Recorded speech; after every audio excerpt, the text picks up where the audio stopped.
ഈ മഴക്കാലത്ത് കണ്ണിന് കുളിർമയേകുന്ന ഒരു വെള്ളച്ചാട്ടം കാണാൻ പോയാലോ? മറ്റൊരിടത്തുമല്ല, നമ്മുടെ സ്വന്തം വളഞ്ഞങ്ങാനം തന്നെ. കുട്ടിക്കാനത്താണ് ഇതിൻ്റെ ലൊക്കേഷൻ. അവിടെ സഞ്ചാരികളെ സ്വീകരിക്കാനായിട്ട് പ്രകൃതി ഒരുക്കിയിരിക്കുന്ന വാനരപ്പടകളുമുണ്ട്. അവരുടെ കുഞ്ഞുങ്ങളുടെ കുട്ടിക്കുരങ്ങന്മാരുടെ കളികളൊക്കെ അതിമനോഹരമാണ്. ഈ കുട്ടിക്കുരങ്ങന്മാർ അപകടകാരികളൊന്നുമല്ല. സഞ്ചാരികളായ ആളുകൾ എന്തെങ്കിലുമൊക്കെ കൊടുക്കുമ്പോൾ അതൊക്കെ കഴിക്കുകയും പിന്നെ ഇടയ്ക്കൊക്കെ ചില വികൃതികളൊക്കെ അവർ കാണിച്ചു തന്നിരിക്കും. അവർ എന്തെങ്കിലുമൊക്കെ തട്ടിപ്പറിച്ചുകൊണ്ട് പോയാൽ ചിലപ്പോൾ അങ്ങനെ സംഭവിക്കാനായിട്ടുള്ള സാധ്യതയുണ്ട്. ഞങ്ങൾ വെള്ളച്ചാട്ടത്തിനടുത്ത് ചെന്നപ്പോഴേക്കും നിരവധിയായ സഞ്ചാരികളുണ്ടായിരുന്നു. വണ്ടിയൊന്ന് നിർത്തിയിടാനായിട്ട് വളരെ ബുദ്ധിമുട്ടായിരുന്നു. പിന്നെ ഞങ്ങൾ കുറേ ദൂരം മാറ്റിയാണ് വണ്ടി നിർത്തിയിട്ടത്. കുട്ടിക്കാനത്തെ ഈ വെള്ളച്ചാട്ടം അതിശയിപ്പിക്കുന്നതാണ്. കാടിൻ്റെ മനോഹാരിതയാണ് ഇതിൻ്റെ ഒരു സ്പെഷ്യാലിറ്റി. ഇതിനൊരു നിക്നെയിം കൂടെ ഉണ്ട് കേട്ടോ, നിന്നുമുള്ളിപ്പാറ. ഇതിന് ഏകദേശം 75 അടി ഉയരമുണ്ടെന്നാണ് പറയപ്പെടുന്നത്. എന്തായാലും പതഞ്ഞൊഴുകുന്ന ഈ വെള്ളച്ചാട്ടം ഒരു അതിശയം തന്നെയാണ്. പലപ്പോഴും മൂടൽമഞ്ഞിൻ്റെ നിഗൂഢതയിലേക്ക് നമ്മെ കൊണ്ടുപോകും. അല്പനിമിഷം കഴിയുമ്പോൾ ക്ലിയർ ആയിട്ടുള്ള കാഴ്ച, ഇടയ്ക്കിടെയുള്ള ചാറ്റൽ മഴ, ഇതൊക്കെ വല്ലാത്ത ഒരു അത്ഭുത ലോകത്തേക്ക് നമ്മെ കൊണ്ടുപോകും. ധാരാളം സഞ്ചാരികൾ വിദൂരത്ത് നിന്നൊക്കെ ഈ കാഴ്ചകൾ ആസ്വദിക്കാൻ ഇവിടേക്ക് എത്തിച്ചേരുന്നു.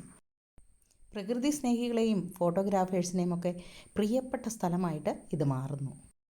ഒഴുകുന്ന വെള്ളത്തിൻ്റെ ശാന്തമായ ശബ്ദവും തണുതണുത്ത മൂടൽമഞ്ഞുമൊക്കെ ആകർഷകമായ ഒരു അന്തരീക്ഷം സൃഷ്ടിക്കും.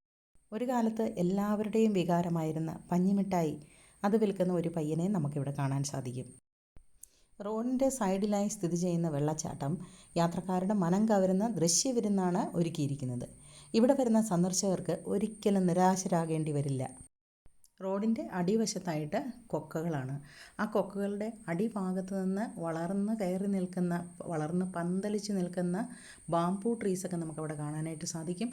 അത് പ്രകൃതിയുടെ വളരെ വശീകരിക്കുന്ന ഒരു മനോഹാരിതയാണ് അത് നമ്മുടെ കണ്ണുകൾക്ക് നൽകുന്നത്.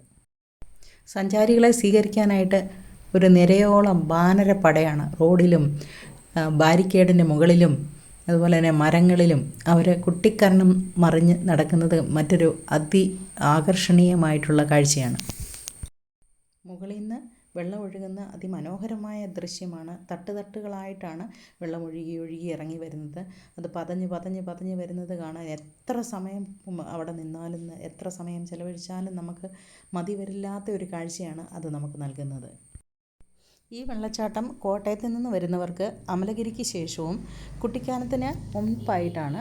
ദേശീയപാതയിൽ സ്ഥിതി ചെയ്യുന്ന ഇത് മുറിഞ്ഞപുഴയിൽ നിന്ന് ഏകദേശം 1 കിലോമീറ്ററും കുട്ടിക്കാനത്ത് നിന്ന് 5 കിലോമീറ്ററും അകലെയായിട്ടാണ് സ്ഥിതി ചെയ്യുന്നത്. ഈ വെള്ളച്ചാട്ടത്തിൻ്റെ പൂർണ്ണത ആസ്വദിക്കണമെങ്കിൽ നമുക്ക് ആ വെള്ളച്ചാട്ടത്തിൻ്റെ അടിയിലേക്ക് ഇറങ്ങി ചെന്ന് കഴിഞ്ഞാൽ നമുക്ക് അവിടെ നനഞ്ഞുകൊണ്ട് നമുക്കത് ആസ്വദിക്കാനായിട്ട് സാധിക്കും. നല്ല ചാറ്റൽ മഴ തുടങ്ങിയിട്ടുണ്ട്. ഇനി ഓട്ടം മാത്രമേ രക്ഷയുള്ളൂ, കുടയൊന്നും കയ്യിലില്ല. അപ്പം നമുക്കിനി അവിടെ ഒരു ചെറിയ റെസ്റ്റോറൻ്റ് ഉണ്ട്. ആ റെസ്റ്റോറൻറ്റിൽ കയറി നമുക്കൊരു കോഫി ആസ്വദിക്കാം. ഞങ്ങളൊരു കോഫി കഴിക്കാനായിട്ട് കയറി. അപ്പോൾ അവിടെ ധാരാളം കിളിക്കൂടുകൾ ഇങ്ങനെ കിടപ്പുണ്ട്. അത് നമുക്ക് ആവശ്യമുള്ളവർക്കത് വാങ്ങിക്കുകയും ചെയ്യാം. വളരെ മനോഹരമാണ് കാണാൻ. യാത്രയിലെ മറ്റൊരു ആകർഷണീയതയായിരുന്നു കറുപ്പ് വസ്ത്രധാരികളായ സഞ്ചാരികൾ. ചാറ്റൽ മഴ വീണ്ടും കനക്കാൻ തുടങ്ങുകയാണ്. ഞങ്ങളിനി ഞങ്ങളുടെ യാത്ര തുടരട്ടെ. Thank you for watching.